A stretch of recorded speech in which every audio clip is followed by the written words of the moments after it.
right, guys, let's start this podcast. There's a huge storm outside, and it even brought in our colleague Rytis Vysniauskas into the studio. He is finally back. He is here. Yeah. And we also have Augustas Suliauskas, myself, Gytis Blazevicius, for this URBONUS episode without Donatas URBONUS, who is right now in Paris covering the Olympic Games.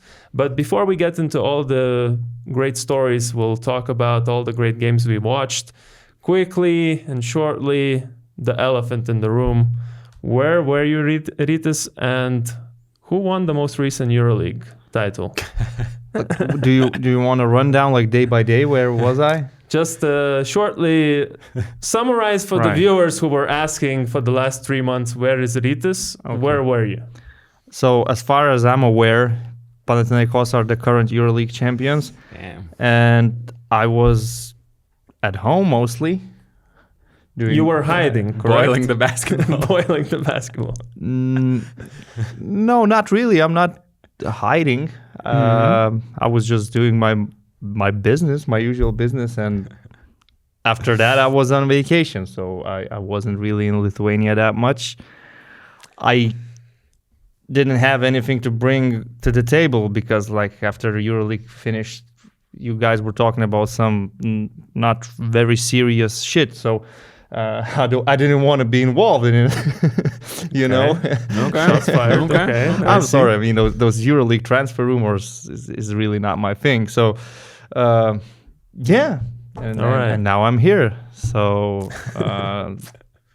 if that's good enough for you guys, then if you're curious to know, I've been boiling basketballs a lot. I've been playing basketball a lot. We saw that in on the Twitter. recent months. Yeah. Hitting some daggers, game-winning shots, and looked like KD. The form looked like KD. Watching that on Twitter was a spiritual exercise. my arms are shorter, you know. A little bit. The release is not as smooth, but yeah. Thank you for the compliment. All right, so let's start talking about these Olympics. The Olympic spirit is here, and I think the most anticipated game of the whole round one, if you could call it, was USA-Serbia. We saw Team USA with the blowout win, 110-84. The final score maybe doesn't look that exciting as the anticipation before the game, but it was actually the exact same difference they had in the friendly game as well. It was 26 points. But I wouldn't say that this score really reflects what we saw on the court and how the game felt and what the difference could have been if some things went different ways. So what went wrong for Serbia, or what went wrong for right for USA to get this blowout win? What do you think?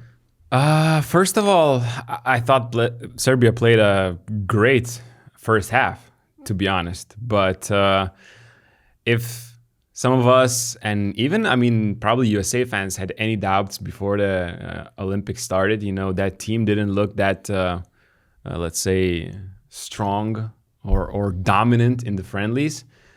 Then the first half with KD happens. He wasn't there in the preparation games.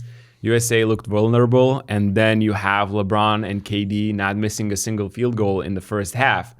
And at the same time, Serbia missed. I rewatched the first half this morning again, and I counted 6 open threes that Serbia missed in the first half. So those could have changed the picture of the game, at least from the first half, because Serbia didn't look bad, but USA were just simply amazing. And, KD happened. The way he got into the game with 2 open threes, those were just simple practice shots because Serbia made some, let's say, not defensive risk, but defensive strategic picks that were not really that great, They really packed the paint on pick and rolls. KD got open looks, and then when he felt the rhythm, it seemed like he never missed any of the time during the preparations. And later, after those 2 easy shots to get going, then it was just pure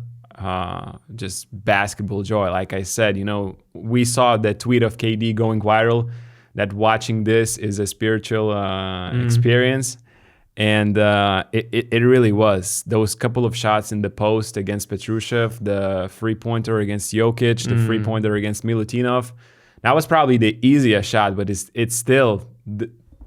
I saw one screenshot where he like releases the ball. Nikola Jokic is tall. And he's doing a really solid closeout. But KD with the ball is here just higher above anything else. And it's just unguardable. So...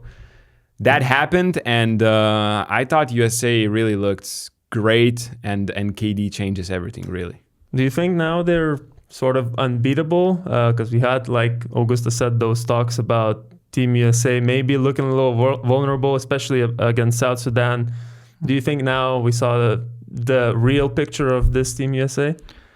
Well, first of all, I don't really care about the friendlies, honestly. And it's not just about Team USA. I don't draw conclusions from the friendly games about any team. They're not unbeatable, but I think this game shows that if you want to beat them, you basically have to play a perfect basketball game. Yeah. You have to take every opportunity you get. You have to make every open shot you get. As you said, like Bogdanovic, usually he's a killer, so he drains those threes. It could be an even score after 2 quarters. They could be closer, hanging in there. And with this Team USA, if you get to the last 5 minutes of the game being down by 5 or being up by 2, that's a good position to be in. It means you will have your chance. Other than that, when you play them, you realize you're going to get good looks. But at the same time, you're always going to be running. So can you keep it up for 4 quarters? I think some teams might hang in there for 2 or 3 quarters, but this Team USA has closers. They have KD, they have LeBron, they have Steph. And when others chipped in, it was just a shooting clinic. Like Anthony Edwards, Devin Booker, also, they were hitting shots. I think their 3-point percentage was insane, like 56. I'm looking now, like USA had 18 made 3-pointers on 56%, and Serbia had only 9 made on 24. And 37, no? And you could see how comfortable they were. 3-point percentage? No, 37 shots. Yeah, 24%. Yeah. So you could see how comfortable they were. Like somebody goes under the screen, Edwards is taking the shot. It's as easy as that. I mean, there's a long pass to Devin Booker, there's a transition free, and they're not overthinking it. I believe that sometimes Team USA can stop themselves with lazy passes and turnovers, because that happened, and that's where Serbia managed to punish them a little bit. And that's maybe one thing where Steve Kerr would like to see more responsibility. Like, we built this 15-point lead, so let's not start being careless. However, the very important point from this game is that, Jokic-less minutes for Serbia were pathetic. Yeah, it's crazy. That was a crazy stat, though. Actually. Yeah, 81 to 81 when Jokic is on the court, and 3 to 29, if I'm not mistaken, when he was off the court. Something for like those that. 9 minutes. So you're Nikola Milutinov, you're the backup center, right? And I know they played together on the court in the 4th quarter, but in the first half, for example, because Serbia started great. They were up 10-2. Then USA had their run, but Serbia responded. And then when Jokic needs to rest, Milutinov steps on the court. And we know Nikola Milutinov, he is a solid, strong center. Maybe he is not in his best condition. However, when your very first play, your very first touch of the ball is a mismatch near the rim against Derek White, and he just gets swapped, gets the ball out of your hands, it felt like it sucked all the confidence out of Nikola Milutinov. And at that point, he played maybe 2 or 3 minutes replacing Jokic, but that's where Team USA actually got their first significant lead, like 6 or 8 point lead. And I thought, talking about this, those minutes of Milutinov coincided with KD's minutes. Exactly, yeah. And, you could say it was with Milutinov without Jokic, but at the same time with KD on the court. Like, the first entry of KD, the run was 21-6 with him on the court. So that was just insane. On one side, you get Milutinov not making shots from inside, and on the other side, then you get Milutinov guarding KD, and that's a swish cash. Yeah, because you can see that, like, Serbian players were feeding Milutinov. Pesic gave them the assignment, but then he's posting up Adebayo. Yeah. That left-handed layup. There was no confidence in that shot. So American players, they feel when you're vulnerable, and they will take advantage of it. When you're scared. You know, when Team USA faces an opponent like Serbia, they're up for a fight, because what do they see? They see that there is the MVP of our league. They don't need any extra motivation. Nope. They're hyped up for this game. And they were serious. They were dead serious about this game, even though the sloppy start happened. And maybe we should discuss Joel Embiid. Because honestly... Before you go to Joel Embiid, and I wanted to address him as well. Yeah. I just wanted to add to your point about confidence. Yeah. I did not see Serbian guards also being confident in their ability. Maybe it was a bad night for Bogi, but he did not seem, you mentioned that, he did not seem as a killer as we're used to seeing him on FIBA courts. Guduric was not somewhere else, you know, against under that one 3-pointer. Like USA were going under a lot, allowing to shoot. It was from pretty deep, that 3-pointer, but he had all the time. Still, he's open. Yeah, he's open. That's maybe Alex Avramovic was the only one who gave him some spark. But I thought he was on the bench for too long in the first half. Like when Wasamic is obviously not in a great shape, and you know, the point of attack defenders from the USA, I thought Anthony Edwards on ball did an amazing job. Derek White on ball, and that's one of the reasons why Jason Tatum did not play. Actually, that's also crazy. All NBA first team member, 0 minutes, coach decision.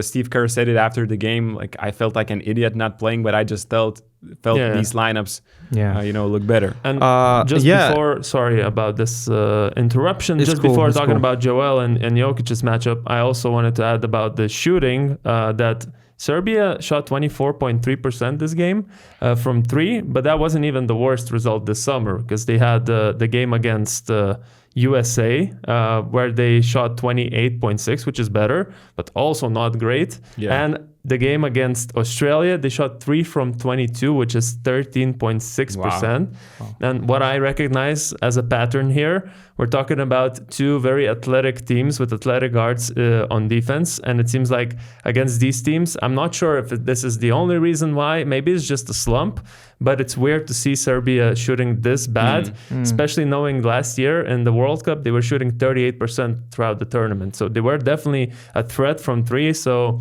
I don't know how you guys feel about it. I just feel like it's a bit of a slump, a bit of a bad matchup. Against USA, they actually took the most threes in both the friendly games and this one game that they just had. They took over 33s, which they didn't have in any other game. So I guess it is a bit of a slump in those terms. Now talking about Joel Embiid. I'm sorry. Yeah. Just one more thing. No worries. we will get to. We are a bit sorry. We don't have the chemistry now. You've been away for 2 months. It's hard for us to get the chemistry going. It seems it's not as easy as for KD to come back. Yeah. it isn't for sure. It's not as smooth. Go on. But like when you play Team USA, you get your shots, but it's not the same energy because you're always running. So the shots you will get against Puerto Rico or South Sudan, that will feel different. Of course, in the beginning of the game, Bogdanovic on the other night will probably make those shots. It's just like, it's a different feeling when you see teams playing USA. Like it's different when you get those open looks after sprinting from one paint to the other. Like if you get what I'm saying. And after chasing Steph Curry on defense, all that off-ball movement. Exactly. After working so hard defensively and still you're being punished. So I think it just requires a lot more effort and a lot more energy, and it isn't as easy as it might look on the screen. Also, August talked about Derek White playing solid defense, Anthony Edwards, Drew Holiday putting a lot of pressure on ball. I want to give a shout out to Devin Booker, because he is not known as a spectacular defender, but like sometimes we say Team USA doesn't care about the opponent. Like they don't do the scouting, they don't care about what the other team does. Devin Booker seemed really prepared. Like, he knows that Alexa Avramovic is left-handed. He knows that Bogdanovic wants to drive to his right, so he's doing all these right things. And he's not the only one, but he stood out because I don't expect Booker to be like to know what Avramovic's the best defensive player on the court. And you know, when Curry was on the court, you can see that Serbia wants to involve him in the pick and roll defense.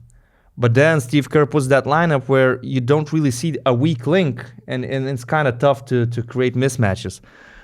So yeah, and that's it about the 3-point shooting, about the guards and all that stuff. And it's time. It is time. Transition for the weak link. It is time to talk about Joel Embiid. Was there a reason he was quote unquote ducking Jokic in the NBA? I don't know. I mean, I'm not sure if it has anything to do with Jokic being there. Maybe the booing and everything, and French people demanding him to give up his passport. But I was awkward watching him on the court, and the whole team felt so uncomfortable playing with him. And then all these stupid mistakes and the unsportsmanlike foul. See, but this is nothing new. If you said you don't care about the friendlies, but you would have seen this coming a mile away, because he's been looking like this. He's been looking like this since game 1, and you know, NBA Twitter is talking a lot. Yeah, NBA Twitter is a toxic place, but I agree with this take that promises were made for Joel Embiid, because the way he has looked in these preparation games and in this game 1 against Serbia is USA looked the worst with him when he's playing, and just basically they got the 10-2 early lead. So Serbia with him on the court, he's immediately subbed out. Anthony Davis comes in after 2 minutes and 40 seconds, I think, and it's just not. You know, on FIBA courts, in FIBA rules, it's awkward. It doesn't look good. You know, they want to play this 0.5 seconds basketball where nobody's stopping the ball.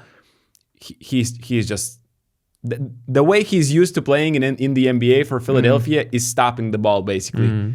And defensively, with his drop, you can always exploit that with pick and pops. And True. Good thing that Jokic did not make those threes. Yes. I don't think Serbia capitalized enough as they could have. But that's Jokic. Sometimes he just doesn't want to take the shot after the pick and pop. Sometimes he's wide open, but he just doesn't feel like shooting. And you know, he's going to do the fake, he's going to drive, and he's going to kick the ball.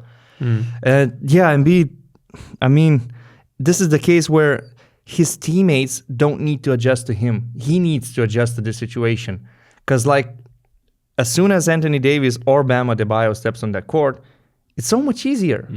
It is so much easier to playing with them on both sides of the court. So he's the one who needs to make adjustments to understand that what he can give to this team. Because if he imagines that it's going to be like Philadelphia, where everything is running around him, was just not going to happen. And then you start seeing all these negative reactions from him. Like, he's angry. Like I said, the unsportsmanlike foul. He's sitting he's sitting on the bench all grumpy. He's not happy with the refs. He's not making his free throws. Honestly, I mean, if this continues, he should be like the 12th man on the roster. But as you said, probably there are some agreements. He needs to start, and he's gonna be in the starting lineup in the following games. But he should make some conclusions from this. It's not like his teammates need to do something to make him be better. He needs to be better for the team. Like you said, the 10-2 run happened with him on the court. He played only 11 minutes, 4 points. Hit one mid-range, I remember. 2 times I saw Jokic just completely toying with him in the post, and I thought those were the breaking moments of that game for Joel Embiid. 3 fouls, 4 points, 3 fouls, -8 plus-minus in a game where USA won by 26. So that says it all. The only guy to finish with the plus-minus in the negative space. Also the only guy to have -1 efficiency. Doesn't really matter those numbers, but what we saw on the court, I think, just reflects the situation that was building up through the friendlies. And hopefully Steve Kerr, regardless of those agreements you might just mention, hopefully he just plays with the guys that deserve to play instead of... At least he doesn't have to close games with Joel Embiid. I mean, you can start, you can give up these first 5 minutes, those 10-2 runs, you can live with that, but then... That's why he's starting games. So those 15 minutes are 10 in the first half and 5 in the second. You're definitely closing the game with Bam or AD. And actually, they played in the same lineup as well. And I think it was a good move because Serbia was playing with 2 bigs. So at some point in the game, well. Steve Kerr also tried playing with 2 bigs. And we have to mention LeBron James, the legendary king. I wanted to say, you know what? I wanted to say we have talked about USA for like 17, 16 minutes, and we haven't even got to the part where we talk about LeBron and Steph Curry. That's how good they are. Steph, look, he made 4 threes, I think, but it was not his point. At least 10 plays happened where because of him. He drew all the attention, and then there was an easy pass for LeBron to Drew Holiday, for example, for an easy layup. Anthony Edwards under basket. Yeah, so Steph was great. He was awesome, but LeBron, that was just legendary. The man made his first Olympic appearance 20 years ago in Athens. Now he's 39 years old, and he was leading by example. He was playing defense. You don't usually see that from LeBron in the regular season in the NBA for the last 5 or 6 years. Now this is the Olympics, so he's leading by example. He was the flag bearer for the whole USA delegation, and going coast to coast, making good decisions, making great plays. Most of the time. So there were turnovers, but it's gonna happen when you're trying to play at such crazy pace. Yeah. Those go-ahead passes that just went nowhere. I mean, it was just amazing to witness greatness. Like Dwayne Wade does the commentary for American television. He said, "I wish I could be as good as him." But honestly, I think even for the Serbian players, they were competing, but at the same time, they had to appreciate the greatness of LeBron. Yeah.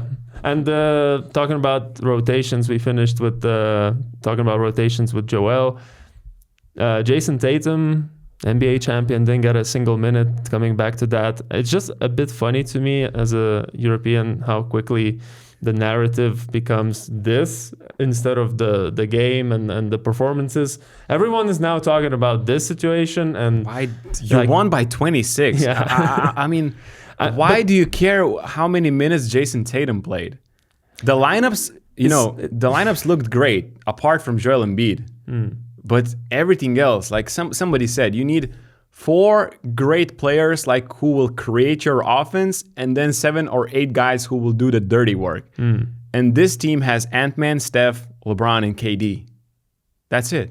You don't need... You will need Jason Tatum in this tournament. They have Booker as well as one of those guys to create. He can do that as well. Booker plays off ball, and it's not an issue for him. He's gonna get some of his shots. But yeah, look. I get like the logic behind all these arguments. People are saying so. Derek White wasn't even supposed to be here because the spot was for Kawhi Leonard. Then Kawhi left. They brought in Derek White as a 12th man, and all of a sudden Derek White is playing almost as a 6th man. Important minutes, and Jason Tatum is just sitting there on the bench. But as Steve Kerr said, well, he saw those lineups worked, and he stick with it, and maybe the next game. And I actually anticipate that in the next game, Jason Tatum will get 20 minutes and he's going to start. He will get his shot. Maybe not starting, but he's going to get his minutes and he's going to get his shots.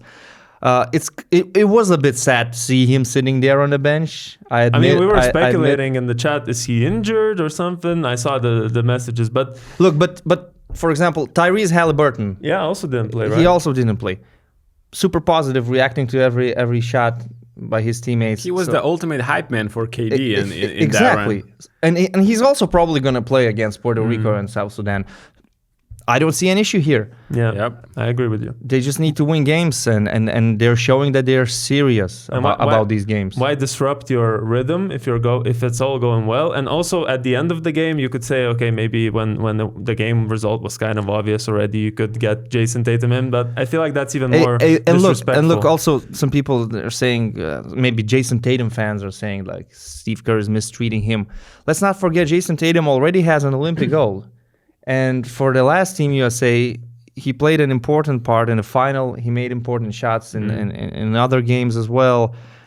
So he knows where he is. He's been here before, and he's just got to be ready. And when you are as good as a player like Jason Tatum, you still understand that there's LeBron on the court, there's Steph on the court, there's KD on the court. And honestly, you're not in a position to play some alpha male card like I'm the GOAT here. And the only thing that's important in this whole situation is that Steve Kerr made sure to talk to Tatum that this situation might happen prior to it happening. So it's not like the player is questioning, like, am I going to get playing time? It doesn't really start anything if the coach is upfront with you with all this situation. So I think, we shouldn't be even talking about this. Right. And so let's move on then. Before moving on, yeah. not even about the USA and Serbia, but I saw so many NBA analysts and people that watch NBA in general saying, damn, NBA should be playing with these FIBA rules.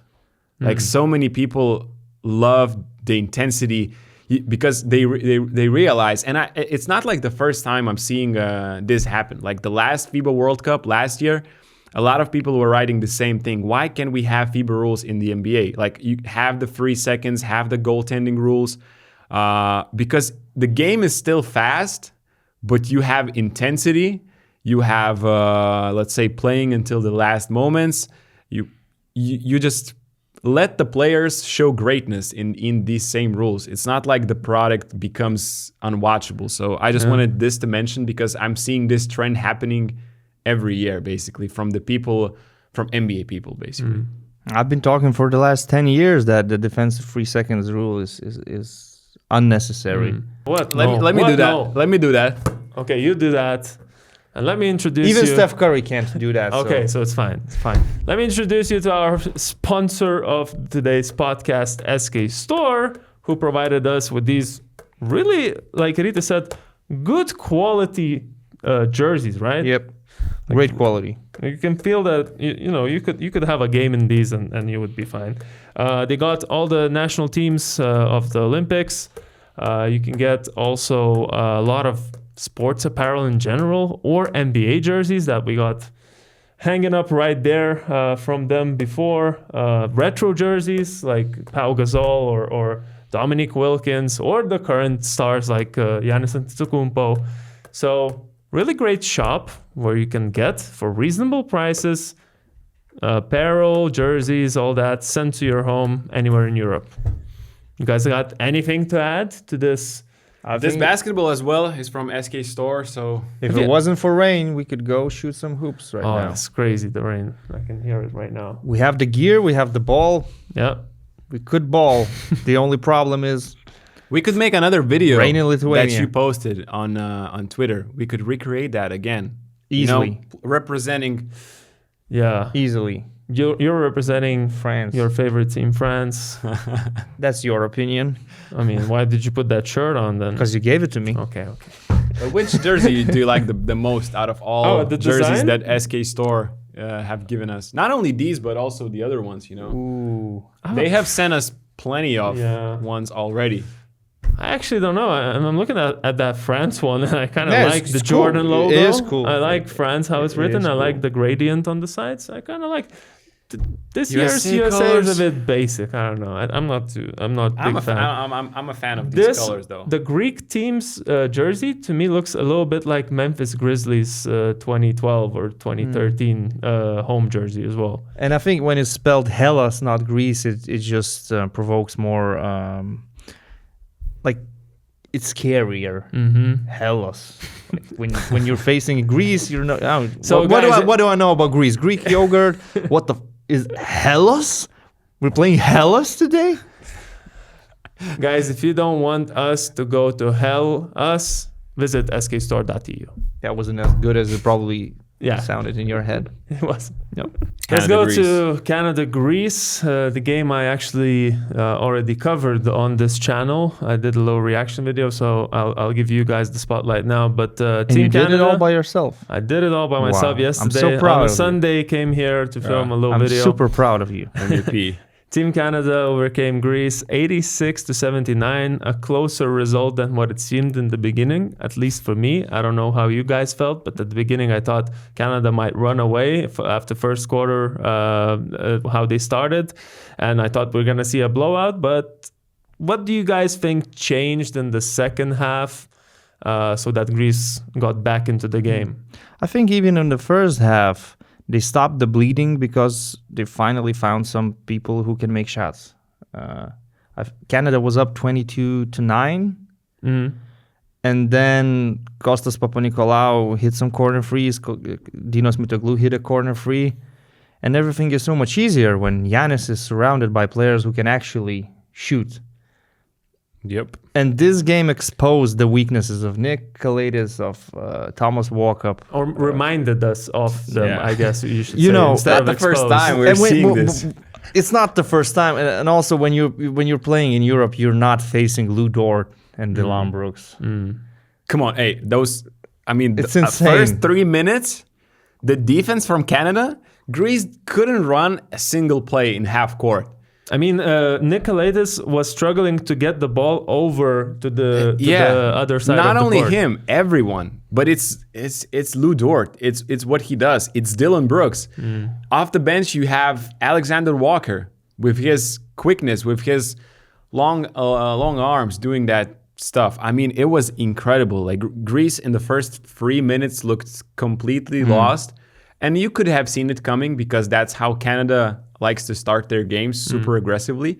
Later, they get a little more used to it, and I thought the game was extremely physical right from the first minutes from both teams. So okay, there were some calls that didn't go Greece's way, but We'll get to the refs. It's just topic. It's hard to ref actually when you have a game like this, when both teams are basically holding each other for the whole 40 minutes. Like some calls are going to get lost. I understand that. I don't understand this whole logic that if you lose by less than 10 points, it's referee's fault. Look, In Europe, that's much better. Like in Europe, if you lose by less than 10 points, it's like, oh, the ref's fault. I don't know, and sometimes the coaches don't really help when in the press conferences they complain about the refs as well. But for Canada, their three most important defensive players actually fouled out of the game. Brooks, Dort, Powell. So you cannot complain about the lack of calls because fouls were given. And what do you expect? Like to shoot free throws every single possession? I believe that wasn't the issue that Greek fans are talking about. The issue was the fouls that SGA got against him. So the ones that he got to shoot free throws after. Dylan Brooks had a couple of shots where he got into the paint, shot a mid-range, I believe. There was a foul, which people think that there wasn't. So basically, the narrative is that Canadians were getting calls that they shouldn't have, basically. Okay, I'm not here to analyze the refs, and I'm not gonna say they were good or bad, but we should focus on the game itself. That's what I said in my thing. I think as well. Canada, they were in control for the whole game, but it was still strange to see Jordi Fernandez not taking any timeouts. It was something like Phil Jackson did when he was coaching the Chicago Bulls, like let them play through it. 'Cause there were runs by Team Greece, and Greek players were so emotional after every good defensive stop, after every made shot. You could see all the reactions, and they cut the lead to 5, and you're expecting Jordi Fernandez to take the timeout, but it's just not happening for some reason. However, the players managed to figure it out themselves. There were some slumps for Team Canada. Like there were some 3-minute stretches where they couldn't create a good look, where they obviously tried to get Jamal Murray in some rhythm, but he's nowhere near 100% right now. He's nowhere near his rhythm. Exactly. So maybe the expectation is that he will get there during the group stage, so you could have him really prepared for the quarterfinal, because we all expect to see Canada in the quarterfinal, let's be honest. So somehow Greece still had a chance in the end of the game. I think the somehow comes from both Lou Dort and Dylan Brooks fouled out, and their plus minus was 26 and 24. It's the game true. ended with 7-point difference. And also Trey Lyles dribbling the ball. That too. That was weird, man. I was like, what are you doing? And that happened after a timeout. Yeah. The coach didn't take any timeouts during the whole game. Then he takes one timeout at the very important moment. Steal right away. And after timeout, it's Trey Lyles trying to carry the ball to the other side of the court. Anyway, I mean, but Shai Gilgeous-Alexander, incredible. In the first half, he was cooking, and it felt like, oh, he's going to drop 30 or 40. Yeah. But, well, Greece improved defensively. Also, his decision-making is great. He realizes that he doesn't need to take some tough shots every single time. He can pass the ball. He can trust his teammate. He finished, I think, with like 8 assists. So he is their playmaker, their creator, their main player. But at the same time, when they were in trouble, 2-point lead, 30 seconds left. He made those shots. He played against Walkup and Papanikolaou like they weren't even there, and made a floater over Giannis. That was a clutch play of the tournament so far in the round one, in my opinion. It's funny we haven't talked about Giannis so far. Giannis was just his great. Performance. That was one of his best performances in FIBA rules that I have seen. But it's just, I mean, something you would have expected. But you can't just go far. I mean, if you're this Greece team, you just can't go that far. If your guards actually shoot 4 from 26 combined. Thomas Walker 1 from 7, Toliopoulos 2 of 7, Larenzakis 1 of 7. No, 1 of 7 for Toliopoulos should be, at least from my. I'm looking at Instant right now. It's 2 of 7, but 2 of 7 field goals. Field goals, I think. 3 points, 1 of 5. Yeah. Okay, sorry. You're talking about field goals. Okay. Yeah, 4 of 26 field goals. Yeah. Larenzakis 1 of 7, Nick 1 of 4, and it's just, it's, you know, it's frustrating. The opponent seeing this, Giannis is going to see that defense every game, and it's nothing. You know, everybody probably would have done it anyway, even before the tournament. But it's just, if Greece only had that one guy who can make a shot off the dribble, it would look completely different. Costas Lucas or Tyler Dorsey, maybe? Yeah, even like one that. of them. But, you know, Lucas himself told that he has injuries, plus he didn't want to take away a spot from anyone. Yeah. From anyone who actually made it by qualifying. So it's just, it's going to be like this, I think, for Greece. It's not much you can change. Yeah. But also, at the same time, you're not going to face the Canadian defense like they have, the Canadian length, their quickness all around the court. They're basically what they've done against Giannis. You double him, you stunt the paint, and then you are flying around, scrambling around the court. And when you have guys like Lou Dort, Dylan Brooks, Alexander Walker doing that, it's really hard. Like, they can double you, and then 2 or 3 passes, and you don't have the advantage all of a sudden because they're just that quick to erase it. So that is the problem. Like, they built this great Canadian wall, 4 people surrounding Giannis. The wall. And he makes the right decision. He passes the ball to his open teammate, and the open teammate cannot make the shot. The ball is hitting the lid every single time. And Giannis finished with 3 assists, I think. Well, like in football, you have this stat, expected goals. I think Giannis has expected assists, 12. Assist 2. Yeah. And just because of his teammates not making shots, he only has 3 assists, but he made all the right plays. And it's not like Greece will shoot 4 for 26. Even those guys that I mentioned will have better shooting nights. Exactly, yes. Of course, to me, this Greek team, their strength is defense. I can see them beating Spain in a defensive game, just the way they beat Croatia in the final of the qualifying tournament. And it's fine, but as soon as you face teams that have a lot more talent like Canada or USA, I don't know if you can survive without... But that's probably what we expect. Without consistent shooters. And that's true. That's why I don't really see them winning a medal. I still see them making it from this group of death. I still see that happening. Maybe as the third seed, but still, they should be in a quarterfinal. And you cannot expect anything more from Giannis. I was going to say this. You cannot expect anything more because he did everything he could. And he even hit 12 of 15 free throws, which is, I think, he was obviously the best basketball player on that court. Even though Shai Gilgeous-Alexander is great, but Giannis is still the best basketball player on that court, and he's arguably the best or at least top 3 player in this tournament. He's just so unlucky that now he's in his peak, 29 years old, and Greece has quality, but not in the areas where they need to have quality if they want to surround Giannis. Because the simple solution in the NBA for the Milwaukee Bucks, we have Giannis, we need shooters.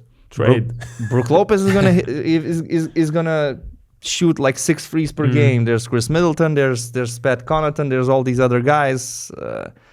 And you can make trades and you can sign players. And in this case, Walkup and Kalaitis playing in the same lineup. I did say it's one of the worst fits you could think of for Giannis, but not because they're bad players, just because they're not shooters. They're 35 to 30% shooters throughout their careers from 3. So.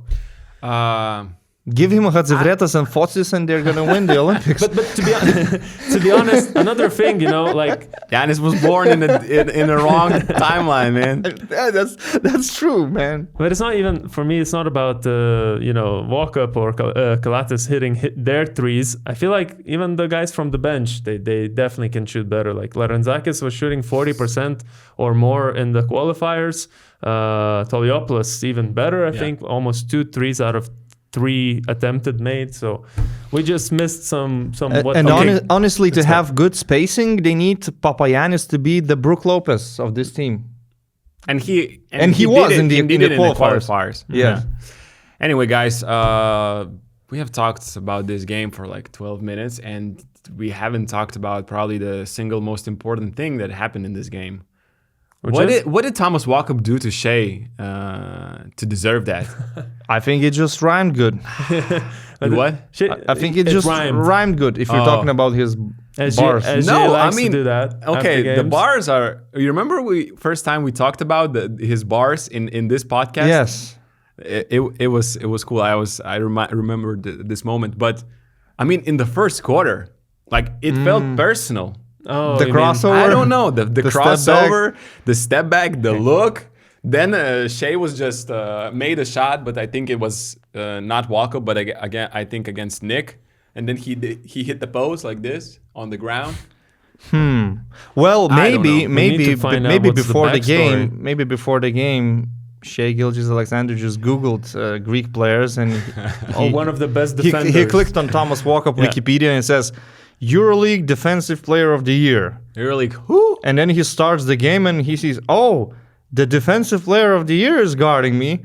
Okay. Hey, but after the first quarter, you could have made fun, but actually during the 40 minutes, like Greece did it. Yes. Yeah. It's not. In the second half, it was tough. They were after Gilgeous-Alexander scored 11 points in the first quarter, I think, they started blitzing him.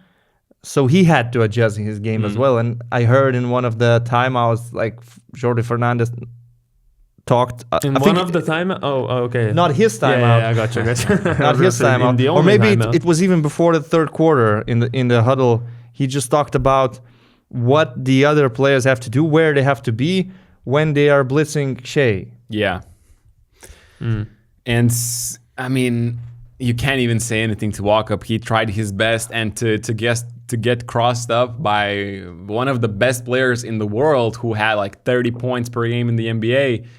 Even best defenders in the NBA get crossed up so badly from Shai because like he's so shifty. I mean, but do you think square my shoulders and spot up? I don't even pull up anymore. I just walk up. Yeah, that's cool. That's fire. And top comments under this post. Come to Panathinaikos? No. Stavros. Why do you hate Greece, the kings of Europe? No, you and Thomas have 0 rings. Thomas doesn't play in the NBA. Stavros Bouras. I can make a pretty educated guess he's from Greece. Mm-hmm. His name is Walk Up. You're so hard, so glorious, so handsome. Then Dimitris is writing, Walk Up is your daddy. Okay, so it's all what I could have expected there. You need better banner if you want to cook with Shea Gilgeous-Alexander. Oh. Then some people are writing, Reds and Roses is writing, who even are you? Well, One of the best players in the world, but bro, like, Perhaps an were you MVP living under a candidate. rock? but the For best the last comment 5 years? EuroLeague better than NBA. That's Oh, what my comment would be. Okay.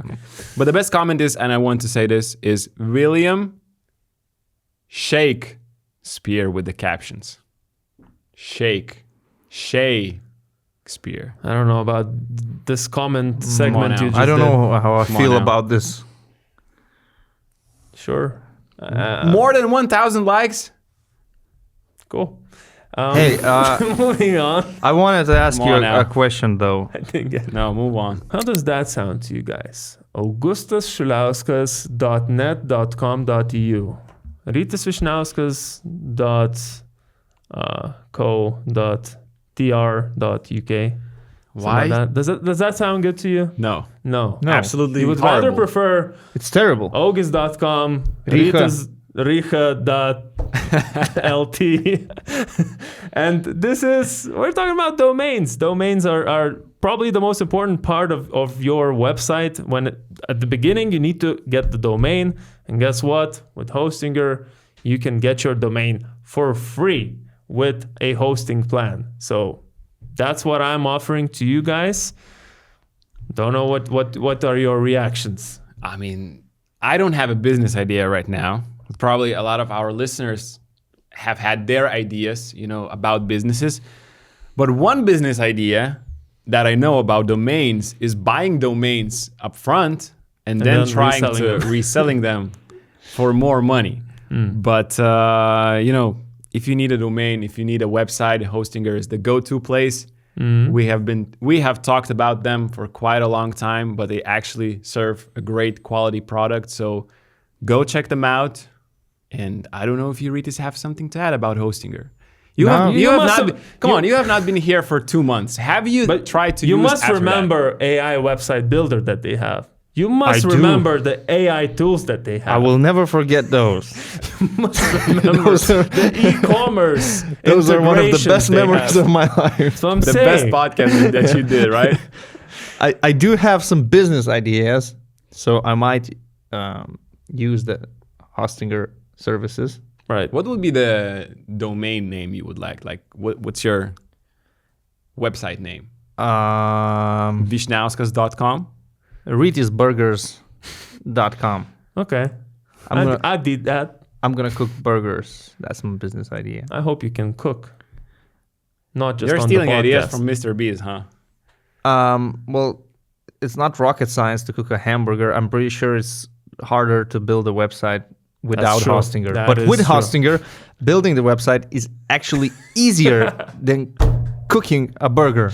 Man, Rytis That is correct. Rytis is the MVP of Guys, these. with our plan, or with our code rather, BNews10, you get 10% off of all hosting plans. Check that out. All the links are in the description below.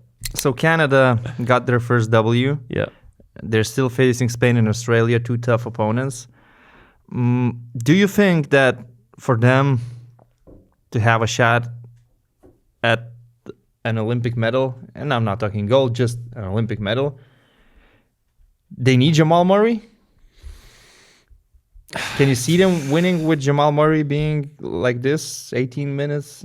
It's so tough because this group does not allow you to have a game to warm up Jamal Murray in the team. They didn't have him on the exhibition games, And now all the games are like a final, really, in this group. So you cannot afford to have, give Jamal 20 minutes to just get it going. No, but that's not what I'm asking. No, but I'm asking, do you think that for them to beat the greatest teams in this tournament, Germany, France, or maybe even Serbia, or maybe even compete with Team USA, they can only do it with the real Jamal Murray? Oh, okay, that is the asking. question. Because I think that they do need, because they don't have a reliable secondary ball handler next to Shai Gilgeous-Alexander.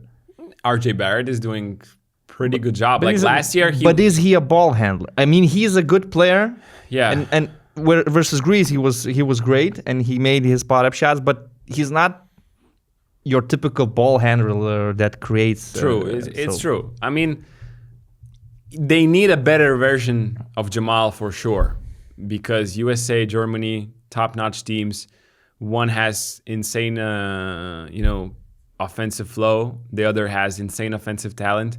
So you will need all the best players, because I thought last year they were great Canada, but other teams made more impression to me. With Jamal, and I don't mind him coming off the bench, because I think that starting lineup for Canada works perfectly. Clear hierarchy, you know what Shai brings, you know what other guys brings.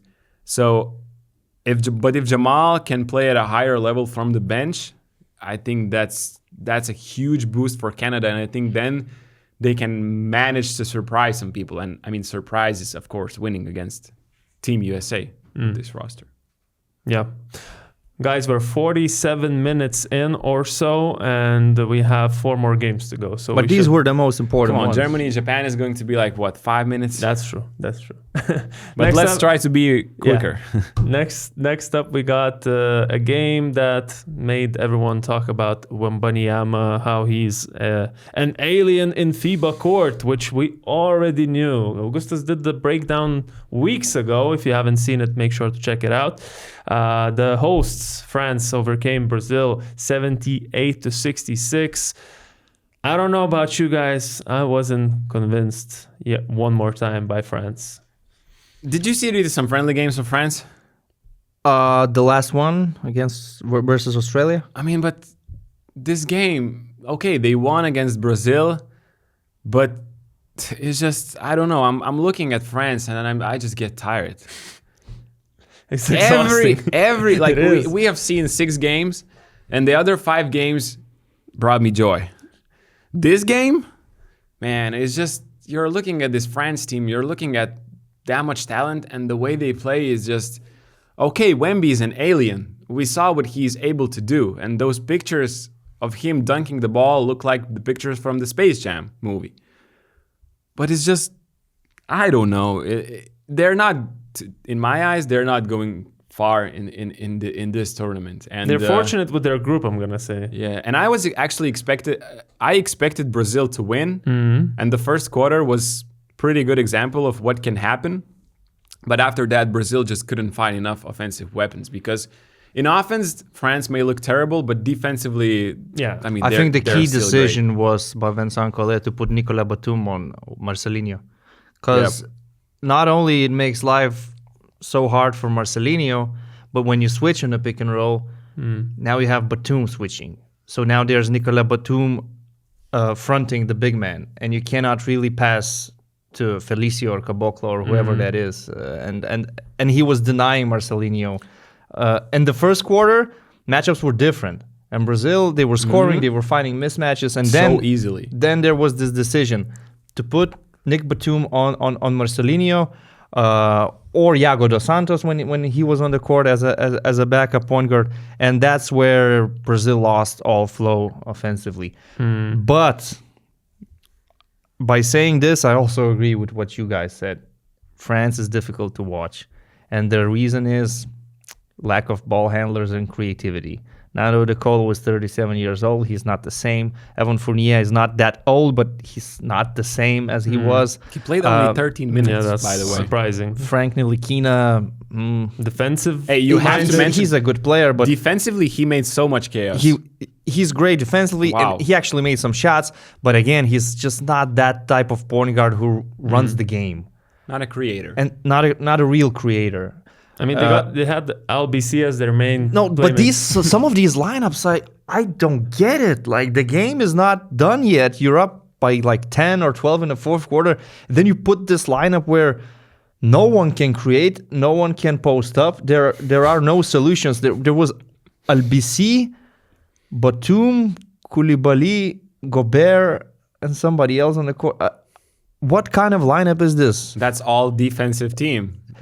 Cool, but you still need to score in this game, you know? Yeah. So I don't know if they can figure it out. I think they're gonna continue being ugly, but with that size, with their defensive potential, they can still go at least to the semifinal, at least win a bronze medal at home in Paris or something. Of course, the crowd in Lille, okay, not in Paris. The basketball is in Lille, but with the crowd helping them as well, you know, you can't even after a, let's say, disappointing performance, you still have to understand the context of these Olympic Games and the size of Victor Wembanyama and Rudy Gobert and everything else. But also, when they play together in the same lineup, my issue is that, okay, so Wemby can sometimes stretch the floor, sometimes can take some crazy three-point shots, and maybe on the other night he will make those shots, but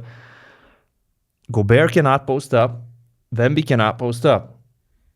So now basically you're playing two bigs who can play with their faces to the basket. Rudy is just someone who sets the screens, gets the offensive rebounds, and finishes a pick and roll. And that's it. And Wembanyama, even when he has a mismatch, well, he's going to shoot a fadeaway. So it's going to be hard when they face stronger teams than Brazil. And it could have been even harder in this game if it wasn't for Caboclo's silly fouls. Yep. That's true. I wanted to mention that. And it's nothing new that Bruno Caboclo gets himself in a foul trouble. It just happens in one game out of 4, I think. That's or out of that's three. the ratio.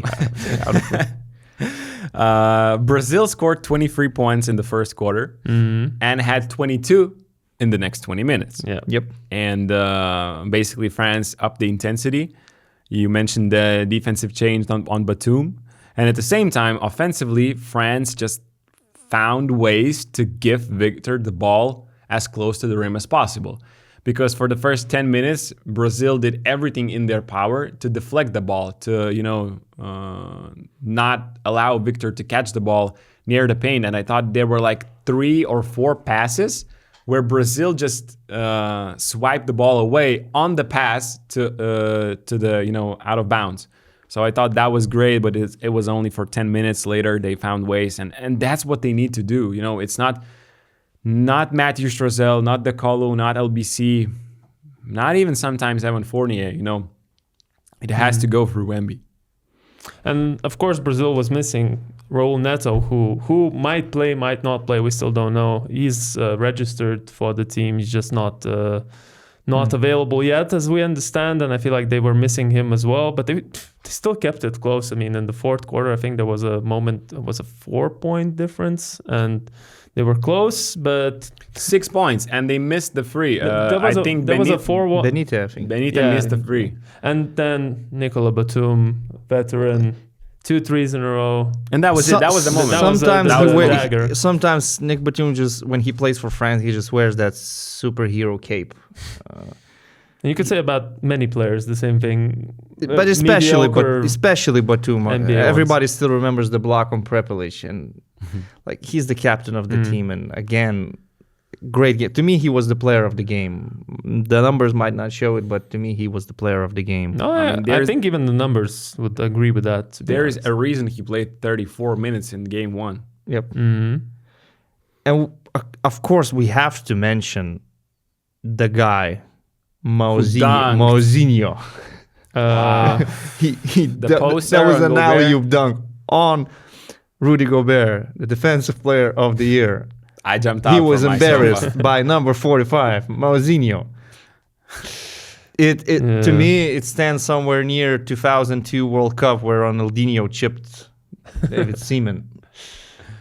Not many on this podcast can relate to that, but I think they can. It's one of the legendary moments in the history of football. No, our fans, yeah, Oh, you mean guys us on this too. podcast. The 2002 But, when we were 5 years old. Yeah. No, sorry But about yeah, one of my friend wrote, well, Gobert just has to finish his career from here, right? that. For that guy, the Olympics are already a success. Wow. Come on now. And he airballed the free throw after that. He airballed the free throw after that. He didn't care. He didn't care. Job was done already. Yeah, the job was done. He was so hyped up. But I mean, come on, that was my such a God. spectacular play. And Yeah. also, I have to say that this guy, Leo Meindl, he's legit. I like him. He a is lot. legit. I now understand why you were talking about him so much in the fantasy podcast, because he was making the shots that, I mean, in the first half. Later on, he started. good. He's really a good forward. And He he's did a- the same in the qualifying tournament. So, and he plays for the Sodomites. In Japan. In Japan. He, of course, he's 31 years old. If he was doing this being 25, I could see EuroLeague team signing that type of a player. Right. Do we have anything else to add about this game, or should we move Should we on to move on? something Let's a move bit on. more, Let's go. let's call it more inspiring, more heartwarming, historic, less ugly, what we saw with the France Brazil. Oh, this was the most fun game the to most That watch. was a one? fire game. Okay, let's even though it was say played South Sudan in the morning. versus Puerto Rico. That's the game we're talking South about. Sudan, Puerto Rico. Yes. Because the USA-Serbia went after that, this game was the most fun to watch from the first 5 games. And defensive quality, error 404 not found. But from the offensive standpoint, it was spectacular to watch. First quarter, Tremont Waters, Jose Alvarado. Just Clavel. Waters, how he started the game. The third shot, I think he took that 3-pointer from about 8 meters or so. But every shot, like Okay, he does but that 25 one, dribbles. heat check one was when they took a timeout. It was for me like, okay, here we go again. Between the legs once, between the legs twice, third time, fourth time, fifth time, shoot. Yeah. And he was always shooting high arcing shots because there was a player who's 20 or 30 centimeters taller Yeah. guarding him. But I was like, I'm watching this and South Sudan, and I'm like, first of all, why are South Sudan playing this super aggressive defense? And you are allowing those 2 guards to go inside the paint and to create for others. But then I'm like, wait. But they're trying to make these guys work so they're tired for the second half, of course. And this basically what happened because the degree of difficulty of those shots for Tremont Waters in the first half, like he was using so much energy and you just can't make those jump shots throughout the game. And he Throughout finished 40 with minutes, yeah. 6 of 18, I think, from the field. And I think he made most of his shots in the first half and then maybe 1 or 2 shots in the fourth quarter. And that's it, like from all the shots that he took. Exactly. And Puerto Rico at one point after 2 quarters had made 10 threes out of 15. And then they went 1 for 13 in the second half.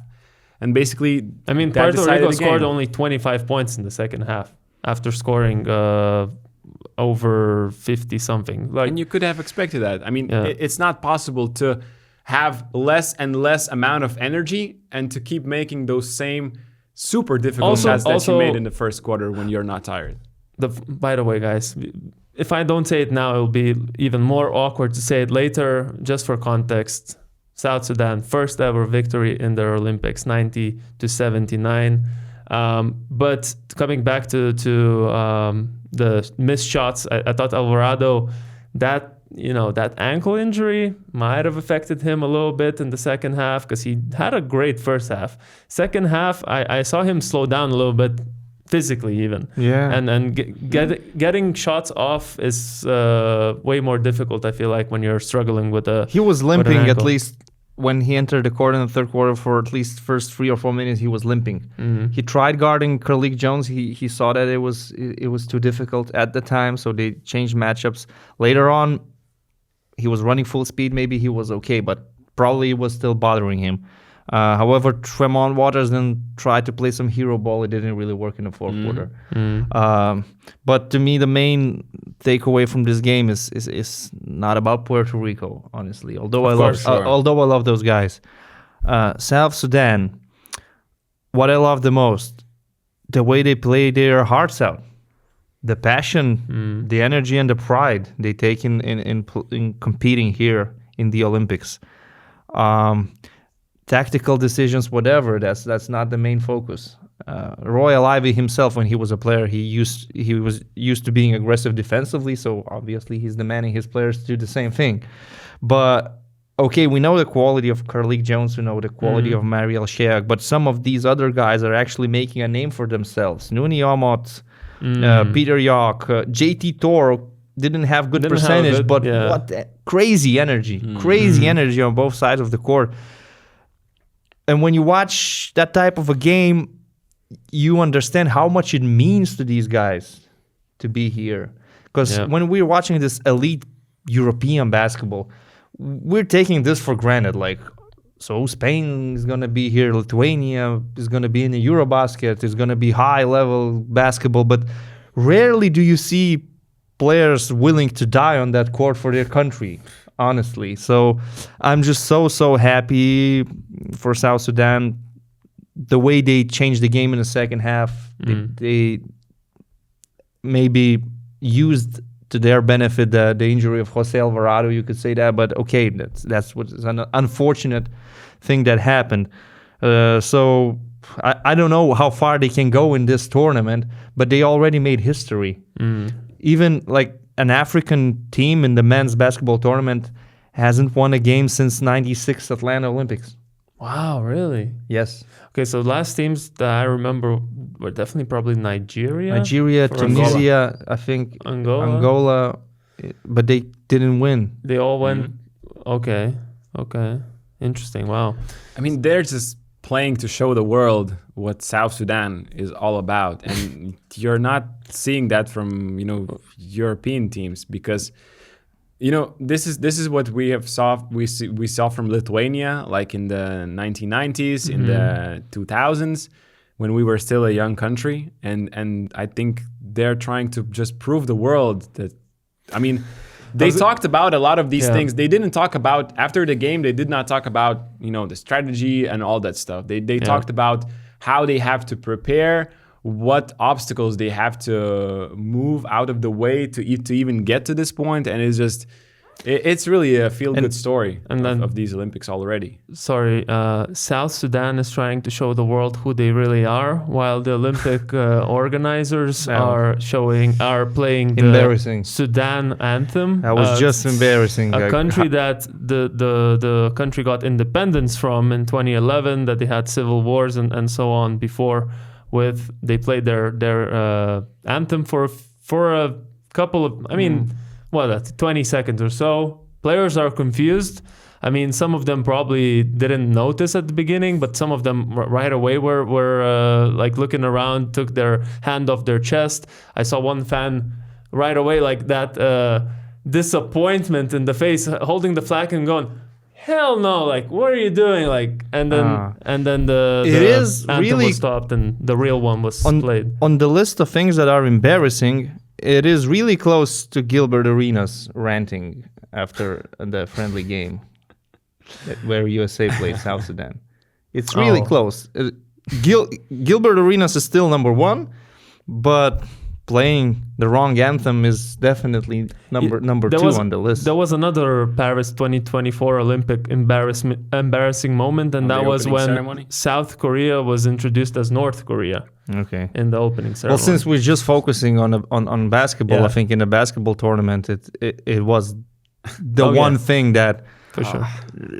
It's really inexcusable. I saw Vasilis Panoulis' name spelled Vasilis with one S, but that's different. That's also, but still, it's still. It's only 3. It has been only 3 days. Yeah, that's true.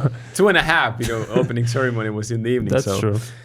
But we have to mention as well, like South Sudan, offensive rebounds, second chance points. Their athleticism, their length, the willingness to hustle. It's going to be difficult for Serbia, for USA to have an easy... Like, they're not going to have an easy game, I think, regardless of how well Sudan shoots, because even if they miss their shots, they just go for the rebound. Like, I don't think there was a basketball game recently that I saw where I saw as many tips of the ball above the rim. After every single miss, there's a tip. sometimes an unsuccessful tip, but there still is a tip. So the hands are always there. And it's not just the size. I mean, we all always emphasize the size, but it's the effort. It's the effort, yeah. I agree. I agree with you, Rytis. And now let's move on to the second chance points, 24-2. Wow, that's insane. Okay, go 24-2. The second most impressive number for me after KD's points per possession, which was 2.1 or something like that, which I've never seen a 2 in points per possession.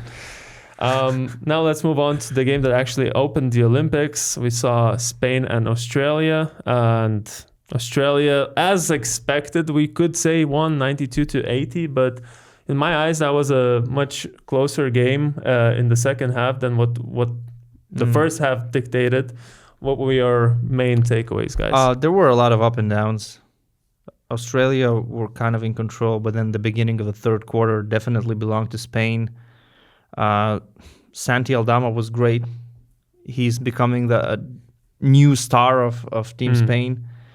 But just Australia, they have more quality right now. Lorenzo Brown is not the same Lorenzo Brown we saw in 2022.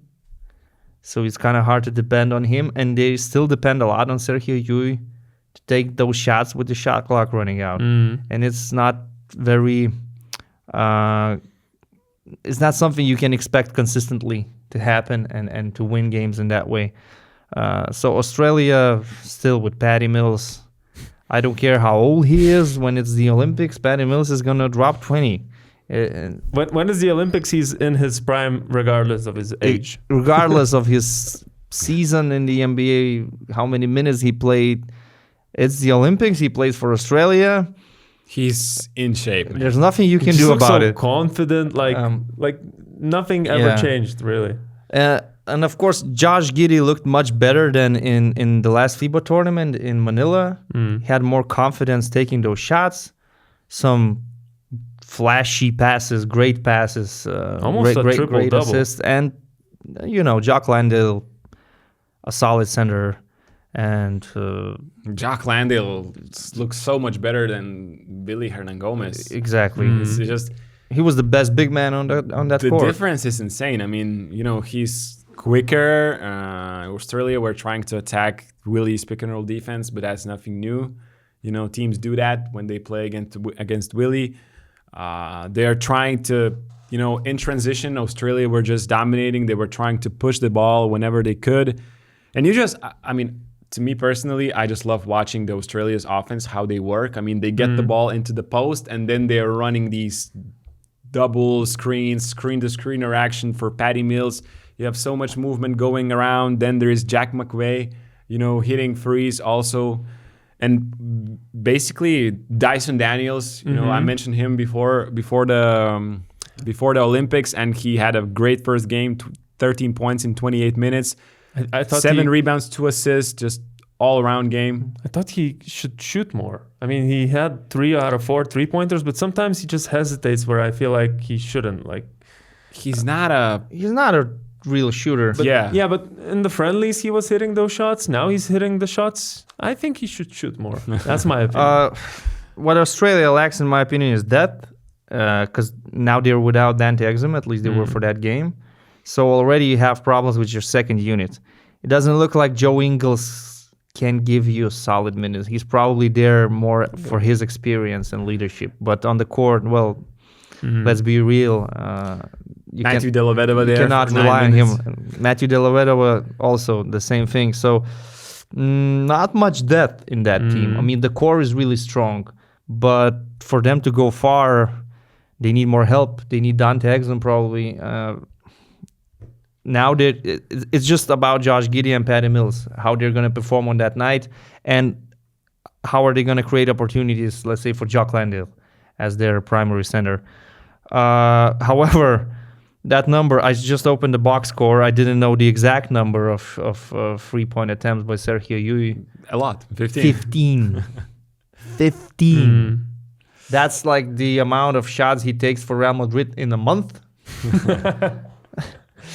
Yeah, that's not probably a winning recipe for Spain. No, it definitely isn't. And I thought Lorenzo Brown, you say it's not the same Lorenzo Brown from 2022, but he had a great EuroLeague season, and I feel like it's just a very tough matchup for him to play against Australia. They're all very physical, and they didn't give him good looks. Like he got to his shot sometimes, but he didn't have those looks that he usually has, and I feel like in the next game we'll see a much better Lorenzo. Hey, it is true. I'm not arguing that, but still, Lorenzo Brown is a great player, and regardless of the defense, this triple-double with 7 points, 7 assists, and 7 turnovers is not what you expect from a player like Lorenzo Brown.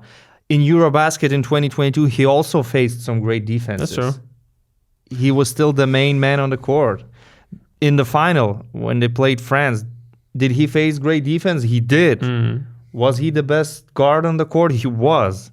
Now, it didn't look like the same Lorenzo Brown, honestly. And you said he had a great EuroLeague season. I don't agree with that. Not he had a great one, but he got a great quarterfinal series. Postseason, yeah. During regular season, true. he had some issues. He had injuries, and he didn't look himself for most of the time. So he decided to suit up for Spain to play in these Olympics.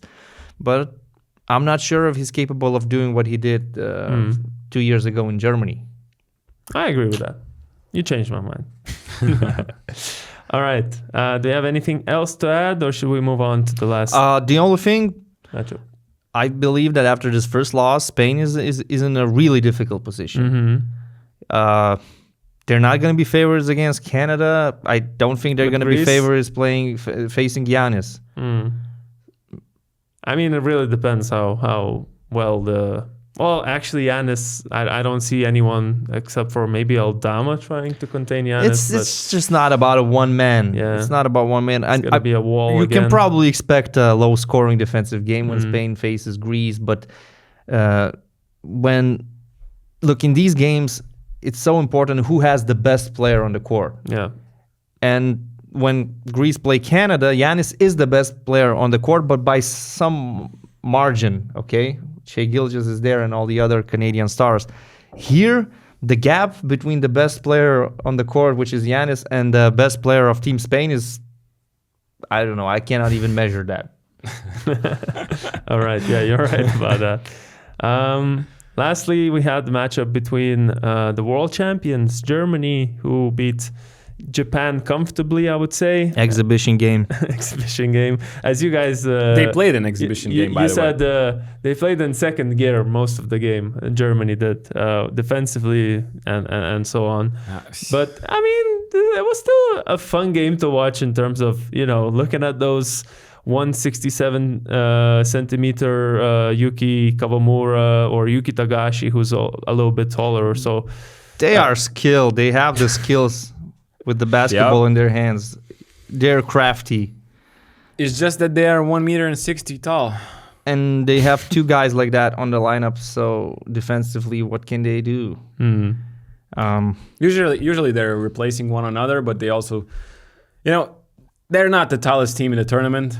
Let's be honest. So you'll always have defensive weak links, and to play against world champions who already beat you by like 20 in the friendly game, you could see Germany was basically, they knew they would win right from the get-go. Like Dennis Schroeder was just, doing a light cardio there. There was even certain arrogance a little bit in that game. A little bit, right?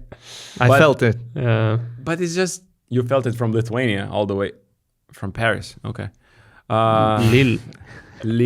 Yeah. But Japan is a fun team to watch because of those guys who are super skilled. You have Rui Hachimura there, who had a bad shooting night, but a great poster dunk, I wanted to say. True. So, but yeah, most of the second half was just taking care of the business. Look, these two forwards, Hachimura and Watanabe, they could play for most of the teams in this Olympic tournament and have a serious role. They are great basketball players. I know that Watanabe retired from the NBA, but that was his decision. He could still have a spot on the roster. He's just a great player who gives you so much defensively and offensively. And Rui Hachimura, of course, is their star player. Bad shooting night, but that's the only way they can expect to do damage. Trust Rui Hachimura, and live with his mid-range shots, 3-pointers, because there's no other way. So offensively, Japan, they're fun and they actually have potential, but you cannot expect them to stop Germany somehow. Miracles just don't happen. This German team is scary, and they didn't even need to play that hard, but still, like Franz Wagner, Dennis Schroeder, all these guys they didn't even run plays for Andy Obst, the usual plays, just only a couple of times. They didn't really need to. Wasn't necessary, yeah, exactly. Yeah, they found mismatches quite easily. There's a mismatch in the paint, give the ball to Theis, give the ball to Mo Wagner. They're probably going to score a layup. The only sort of boring game, I guess, where the result was obvious from the beginning in the whole first round. True. And I guess I could say, like, we didn't really learn much about Germany from this game. Like, you can't really make any conclusions. And I feel like now the tournament will start again with the game against Brazil, which is next. France will play Japan. Canada is going to play Australia, the not European matchup of that group. And the European matchup is Spain and Greece that's coming up. And that's all happening tomorrow, guys. All these 4 games. We're having a lot of basketball tomorrow, and we'll come back on Wednesday to recap all those 4 games. Any initial thoughts about Spain, Greece, Canada, Australia, Japan, France, and Brazil, Germany? Maybe you got your favorite matchup of these 4, or any thoughts? I'm looking forward to Canada, Australia. The most? Yeah. Probably, yes. I feel like it'll be the most fun game to watch out of these. Yeah, but probably the most that will have the most impact on the standings of the groups is the one we have at midday, Spain-Greece. Yeah. So that's going to be super important for both. Both lost their first game. Both lost, so you're basically playing for survival. For a chance to still have a chance. Just like a knockout game. Yeah, that Group A is ridiculous. But to talk about each one of these, we will need another so 2 hours. But just I can just go through all 4 games and say Greece, predictions. Canada, Greece, Canada, France, Germany. I don't expect upsets. Actually, no upsets happened in the first round. No. France. All favorites, according to the bookies, all favorites won. Even South Sudan was a slight favorite as they versus should have Puerto been. Rico. I think. So Okay, no upsets. I'll say the only one I would maybe disagree with is just it would be an upset, and I'm expecting at least one upset in however many games we already had. I would say I'd expect Australia to have a chance against Canada. And I expect them to have a chance also, but Spain have a chance too against no, Greece. and when I picked Australia's Canada, gonna win. when I picked Canada, statement. I didn't mean like this is just an easy game. Okay. Maybe I predict a 5-point win or something like that. Okay. Okay, guys. That was all for today, See right? you on Wednesday. See you on Wednesday.